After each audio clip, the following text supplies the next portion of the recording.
Chase Stevens suffered a broken neck at the Impact taping on October 25th during a match with Buck Quartermain and Lex Lovett. Of all the matches to fucking break your neck in. Against two seasoned professionals. You're the Naturals wrestling a squash against Buck Quartermain and Lex Lovett. And that's where you break your neck. Stevens mistimed an elevated move and crashed down on his neck and head, fracturing the C5 and C6 vertebrae in his neck. According to TNAWrestling.com, Stevens suffered the mildest form of trauma associated with a broken neck. As of Friday, Stevens was pain-free, but doctors recommended he take at least 1 week away to recover from an injury that usually takes 3 to 6 weeks for a normal person. I feel like any context in which the words broken neck are involved should involve longer than a week away from wrestling. That's Kurt Angle shit. Stevens told TNAWrestling.com that he didn't realize he suffered a severe injury until sometime after the impact of the move. It wasn't until I made the tag to Andy Douglas that I had an extra second to realize I couldn't feel my hands and my back was slowly starting to tingle. I'm a little sore. I do feel about 95% and feel like I could wrestle now if doctors would let me. Wrestlers are fucking crazy. He broke his neck. He's like, those stupid doctors won't let me wrestle. They're going to make me wait a week. Ugh. It's not like the Naturals have anything left. They've lost the tag titles. It's over. He just wanted that pay-per-view payday. Yeah, so Chase Stevens won't miss much time, despite breaking his goddamn neck. Wrestlers are dumb. TNA announced it has signed former Tough Enough winner and WWE wrestler Jackie Gayda. Cool. You know any Jackie Gayda memories? Nah. I suppose you would have been a little too young, and even that's during the year I would have watched it. I also have no Jackie Gayda memories, so... Yeah, give 7 memories right now. There was that time she won Tough Enough. Mm. I remember more Nydia, because Nydia was with Jamie Noble and stuff on TV in a way that was memorable. She did the sex thing. I don't remember a single thing Jackie Gayda did. Was Jackie Gayda with Charlie Haas? I think so. There's a Charlie Haas thing with Jackie Gayda. And Rico. Maybe. Sounds about right. Because Jackie Gayda and Charlie Haas were married at one point, weren't they? They were an on-screen thing, I think. I'm pretty sure that was a real couple. Whether or not they are anymore I have no idea. But I'm pretty sure they were a real thing. They were married in 2005 and divorced in 2020. Oh, love has fallen apart. They have 4 children. What does she do? Teamed with Stacy Keibler. Dream team. Yeah, she managed Rico. Mm-hmm. See, I know what I'm fucking talking about. You love your 2003 WB.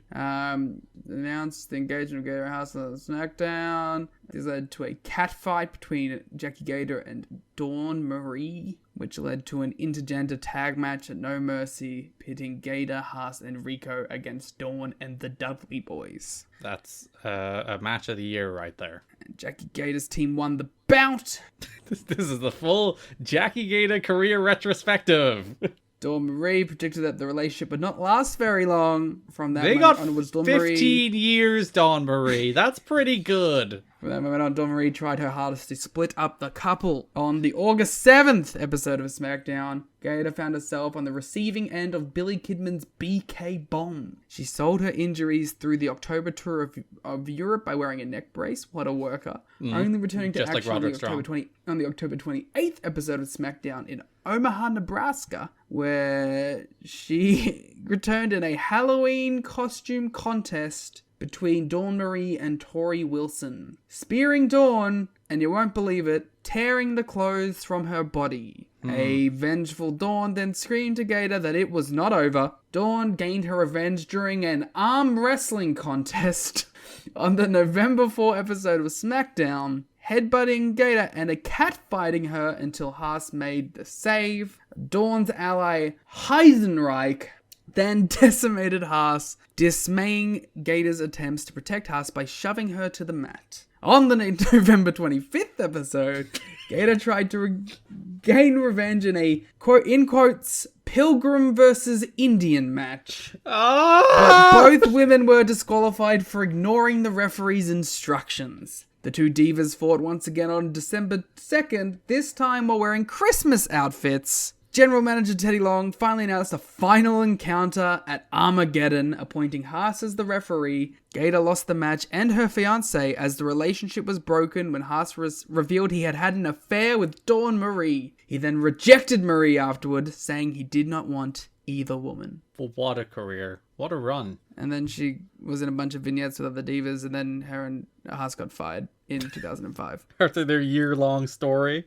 Where would it have been from? September to December. So like 3-month storyline.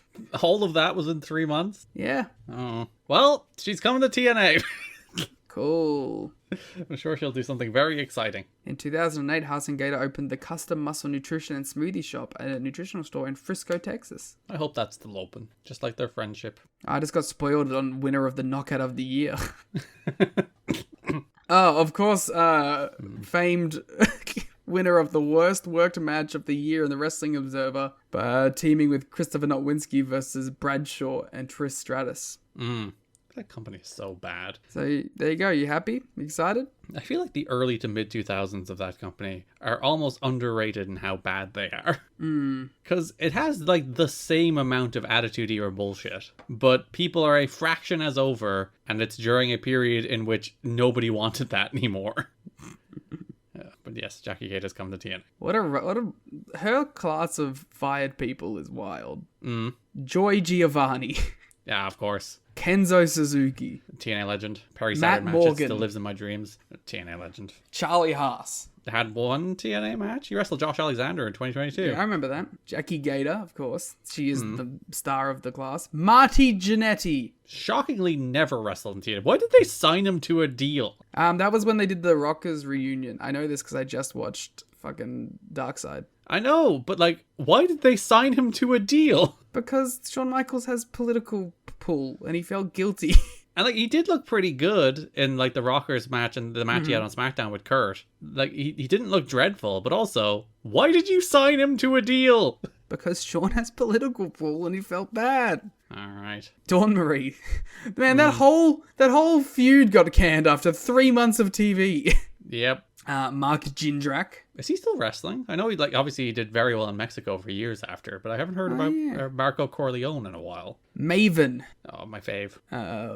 Maven's story. For years and years, in one of my local toy shops, all they ever had was Maven. Like, rows and rows of Maven.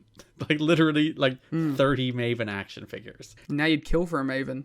And legitimately, I never bought one. I was like, every time I'd go in there for months, all they would have was Maven. And then I had a hankering to actually buy Maven, and they didn't have Maven anymore. And I was actually mad. They released homeowner Jim Cornette. Shannon Moore. Who we will be seeing imminently. Akio. That's Jimmy Yang, isn't it? Yeah, it's Akio to me. Gangrel. Oh, no. Billy Kidman. Spike Should've Dudley. Showed up in TNA. Does show Kevin up in TNA. Fertig. Yeah, Mordecai. Is that... Oh. I know him as the vampire. Yeah.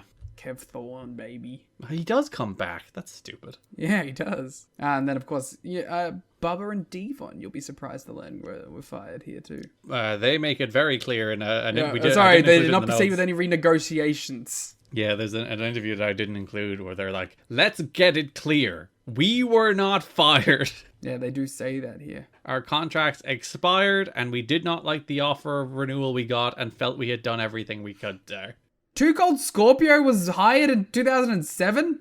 Probably. I'm on the Wayback Machine for the WWE News Archive. They fired Too Cold Scorpio in May of 2007. I remember when they randomly brought back D'Lo. What the fuck? Mr. McMahon becomes Dr. McMahon. No. Stone Cold on Stern. No. Super Crazy injured. Oh, no. In Oberhausen. Doing the 16 carat? Yeah, I imagine. WWE ends relationship with Deep South. This is the show now where I just read a year of WWE News Archives. Divas Go Shopping! We did do at least 5 minutes on the career of Jackie Gayda, which neither of us actually remember any of, but... Mick Foley visits MIT. Wow, what did he learn? I think he was a speaker. Elite Educator! Elite confirmed! Oh, they were going to jump, but then they signed new deals. They actually planted those stories. Joey Mercury released. Yeah, Ashley and Kane star on Smallville. Full circle! There we go. We won't get better than that. The segue away from Liam reading the news of a year we're not covering.